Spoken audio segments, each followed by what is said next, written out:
Bonjour à vous. Alors, avant de commencer la vidéo, comme vous le savez, je vous avais expliqué que parfois, quand mes vidéos sont proposées, il y a parfois des gens qui tombent dessus et qui commencent à regarder, puis qui voient que bon, peut-être ça leur plaît pas, et puis il reste quoi, 2-3 minutes. Donc je vais commencer par ces 2-3 minutes en vous expliquant quelque chose concernant le 10 septembre. Je vous en ai déjà parlé, je vous ai dit de toute façon c'était une arnaque. Ben, c'est une arnaque. Là, vous avez déjà des tas d'associations, des syndicats qui ont déjà mis la main dessus. Vous avez la CGT, etc. Donc, c'est une manifestation. On vous demande d'aller dans la rue, d'arrêter de bosser, d'arrêter de consommer. En gros, le 10 septembre, ça va être une manif pour voir jusqu'à quel point la gauche a encore le contrôle. Parce que tous les organismes, de toute façon, sont tous des organismes de gauche. Il n'y a pas un organisme de droite, ou voire même d'extrême droite. Mais ça ne servira à rien. Aujourd'hui, vous avez vu Macron, il n'en a rien à branler du peuple. Il fait ce qu'il veut. En revanche, c'est pour ça que je voulais profiter des 2 minutes de début de vidéo. Il y a un truc que vous pouvez faire. Et que s'il y a plein de gens, s'il y a des millions de gens qui le font, là je peux vous dire que ça va les faire chier. C'est tout simplement retirer, alors 50, 100, 200 € grand maximum de votre compte par un distributeur. Récupérer l'argent en liquide. Et limite, si vous pouvez, laisser sur votre compte en banque uniquement ce dont vous avez besoin pour payer vos factures, vos retraits automatiques, etc. Vous pouvez faire ça, pas de façon permanente, mais sur une période, petite période, pendant 2-3 mois. Pendant 2-3 mois, vous faites ça. Régulièrement, tous les jours, vous retirez 50, 100 €, jusqu'à laisser vraiment le strict minimum sur votre compte en banque. Pourquoi je vous dis ça? Tout simplement parce que si vous laissez un minimum, et si vous êtes des millions à faire ça, les banques, elles vont se chier dessus. Non seulement elles vont se chier dessus, mais en plus de ça, elles vont tirer une sonnette d'alarme.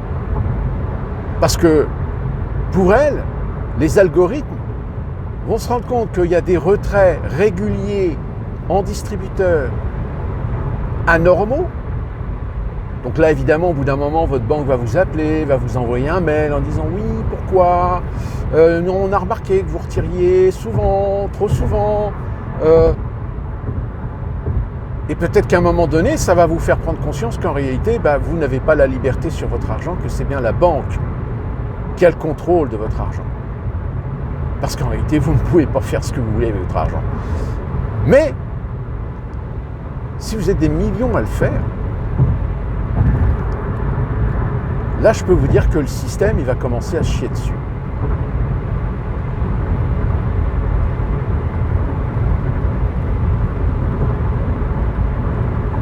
Alors après, tout dépend des moyens que vous avez. Parce que l'espèce, vous le savez, l'argent liquide, ils veulent essayer de s'en débarrasser. Ils veulent essayer de l'arrêter. Mais ça va être problématique. Parce que oui, l'argument qui est de dire oui, on veut supprimer l'argent liquide, comme ça va permettre de lutter contre le trafic de drogue, par exemple. Oui, sauf que les trafiquants de drogue, même si tu supprimes l'argent liquide en euros, t'inquiète, il va se servir dans d'autres monnaies. Enfin voilà, c'est juste pour vous dire que le 10 septembre, attention, ne tombez pas dans le piège parce qu'il y a forcément là une tentative d'essayer de servir une sorte de soupape de sécurité pour le régime, pour l'État, pour le système politique d'une manière générale. Mais qui en réalité n'aboutira et ne servira à rien. Revenons à l'essentiel de cette vidéo. Vous le savez, Trump et Poutine vont se rencontrer vendredi en Alaska. Bon, l'Alaska n'est pas un hasard, puisque l'Alaska, je rappelle, pour ceux qui auraient oublié, a été pendant un temps une sorte de colonie russe qui a été rachetée en 1848 ou 1898, je ne sais plus. Enfin, au 19e siècle par les États-Unis. Mais, évidemment, la rencontre se fait entre Américains et Russes. Zelensky, qui avait été invité, a refusé, a décliné l'invitation. On n'est pas dupe, hein, on sait que c'est l'Union européenne qui lui a dit non, t'y vas pas. Macron a réussi à convaincre Donald Trump de passer quand même en Europe avant sa rencontre avec Poutine. Pourquoi faire ? Tout simplement parce que de toute façon, moi je vais vous dire, je n'y crois pas. Je n'y crois pas, pourquoi ? Parce que le conflit d'intérêts est tellement exacerbé entre Russes, Américains et Européens. Les Européens ont tellement une haine de Trump qu'ils feront tout pour s'aborder tout projet de paix, tout traité avec Poutine. Donald Trump, lui, il sait que ce conflit, c'est une épine dans le pied pour le système financier international et qu'il faut absolument mettre un terme à cette guerre pour qu'enfin la finance internationale ait du rendement sur ses investissements. Sinon, il risque d'y avoir le danger que certaines sociétés finissent par faire comme BlackRock, c'est-à-dire retirer leurs billes. Et finalement, l'Ukraine, au bout d'un moment, ça va finir en une ruine. Hein. Et puis évidemment, Poutine, lui, je pense qu'on est d'accord pour dire qu'il ne lâchera jamais le Donbass et la Crimée. Puisque, évidemment, l'Europe, elle, ne démord pas que les Russes doivent restituer le Donbass et la Crimée.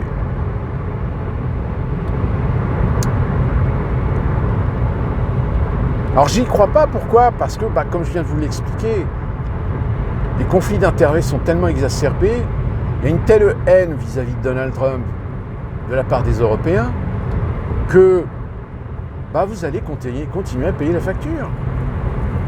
Parce que on va être d'accord, hein, mais quand l'Union européenne vote un plan sur 3 ans ou 5 ans, je ne sais plus, de 800 milliards pour l'aide à l'Ukraine, à votre avis, qui paye ?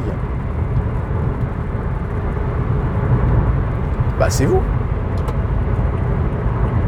Puisque les 800 milliards sont pompés dans les caisses qui sont financées et alimentées par les pays membres. Ces mêmes pays membres donnent de l'argent qui ne sort pas des caisses de la fiscalité de chaque pays, mais bien d'emprunt. Donc d'emprunt, c'est de la dette, et de la dette, qui rembourse la dette ? C'est vous. Alors après, évidemment, la Bayrou vient de confirmer que ça sera bien le 8 mai, lundi de Pâques, qui vont être supprimés. Alors, sur le principe, je veux dire, pourquoi pas ? Mais en fait, ce qui est génial, c'est qu'on polémique sur les 2 jours fériés. Mais c'est pas le problème des 2 jours fériés, c'est le problème que où va l'argent ? Je rappelle, le lundi de Pentecôte, je crois, suite à la canicule de 2003, c'est ça ? 60 milliards. Où sont passés les 60 milliards ? Ah oui, il y a eu des petits investissements, il y a des maisons de retraite qui ont été équipées, on a mis de la clim un peu par-ci et là, etc. Mais si on additionne depuis 12 ans ce qui a été ponctionné sur les salaires des employés qui ont travaillé gratuitement puisque leur salaire était restitué à l'État pour un fonds, où est parti l'argent ? Et c'est ça que le débat public aujourd'hui, les médias, les politiques, les idéologues essayent d'écarter au maximum.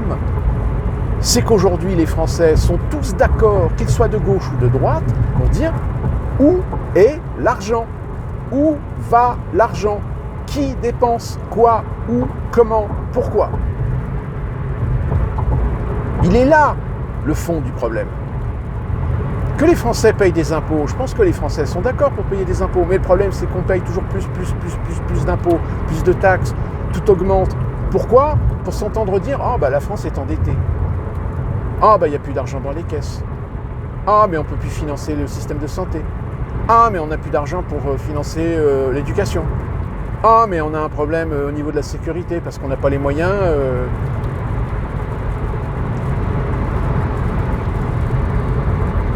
Ah, par contre, l'argent pour l'Ukraine, on en a. Mais c'est pas le vôtre. C'est celui des banques. C'est celui des sociétés d'investissement. C'est celui de l'argent des marchés. Que vous remboursez avec des intérêts.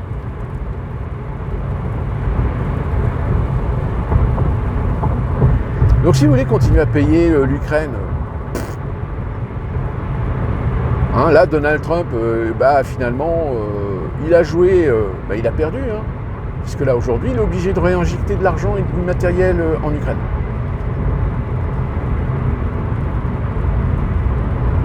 Bah oui.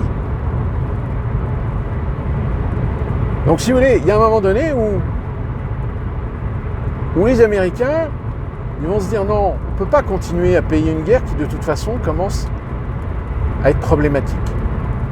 Et comme je l'avais déjà expliqué, aujourd'hui les Américains, est-ce qu'ils ont plus d'intérêt à jouer la carte Ukraine-Europe plutôt que d'adoucir les relations avec la Russie, où il y a un moment à terme, il y a quand même pas mal d'intérêt à faire copain-copain avec la Russie, vu ce qu'il y a encore à exploiter dans ce pays.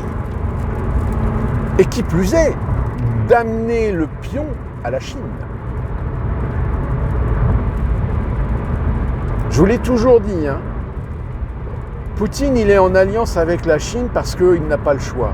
Parce qu'il est obligé d'avoir un allié fort, économique, contre l'Occident.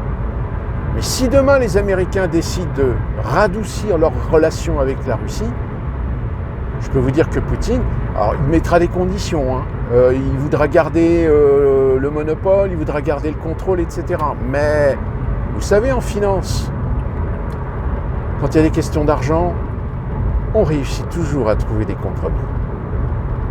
Et quand je dis trouver des compromis, c'est évidemment accepter des sacrifices. Ça, on a toujours su le faire. Dans quelques circonstances que ce soit. Donc,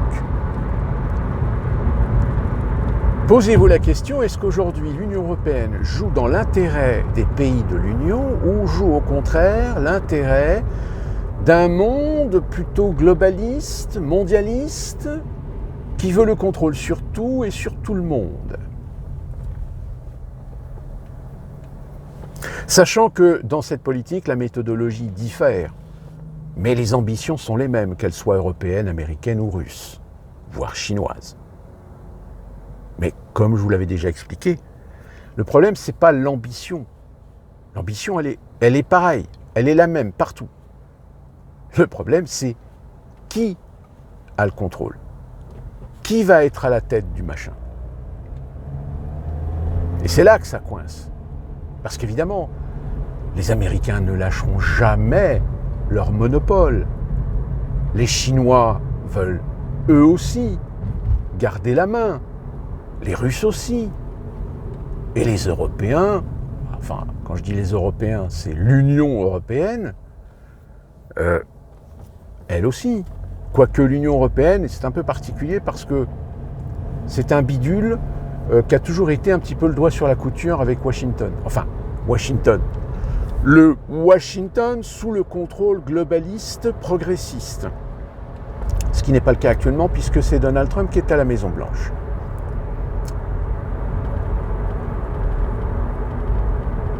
Mais de toute façon, gardez bien à l'esprit d'une chose. Tant que vous resterez dans l'Union européenne, vous allez l'avoir bien profond, tôt ou tard. Je vous l'ai dit, quelle que soit l'issue, les circonstances, l'Union européenne, c'est un machin qui veut devenir supranational, contrôle absolu, surveillance, imposition. réglementer, assujettir, asservir les peuples. Le tout dans l'intérêt, évidemment, de ce qui est à la base même de la création de l'Union européenne progressivement depuis 1947, c'est l'antichambre dans laquelle vous trouverez toujours les Américains. Alors les Américains, plus ou moins, suivant qui est à la Maison-Blanche. Mais bon, même si Donald Trump est aujourd'hui à la Maison-Blanche, qui détient les ficelles de la finance internationale? Ce sont les banques. C'est ceux qui ont l'argent. Les États-Unis n'ont pas d'argent. Les États-Unis sont endettés encore plus que vous ne pouvez l'imaginer. Mais les États-Unis, c'est un pouvoir. Les États-Unis, c'est une structure. Les États-Unis, c'est une mentalité. Une mentalité qui est bien utile pour réussir à donner le là, la note, le ton à l'échelle internationale. Même si en effet, depuis quelques années, on fait grâce de prudence, parce que la population américaine, elle aussi, tôt ou tard, pourrait se réveiller, pourrait s'éveiller à la réalité de ce qu'on a fait de leur pays, de leur démocratie, depuis plusieurs décennies. Et d'ailleurs, j'ai envie de dire, Donald Trump n'est-il pas justement un de ces symptômes? Donc les choses sont compliquées. Sauf que malheureusement, évidemment, on vous vendra toujours la simplification, parce que par la simplification, c'est une méthode pour pouvoir manipuler son monde.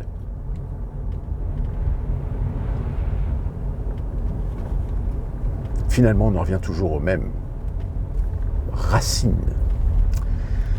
Donc, affaire à suivre. D'ici là qu'on se retrouve pour une prochaine vidéo. Portez-vous bien et puis bougez au pied du mieux.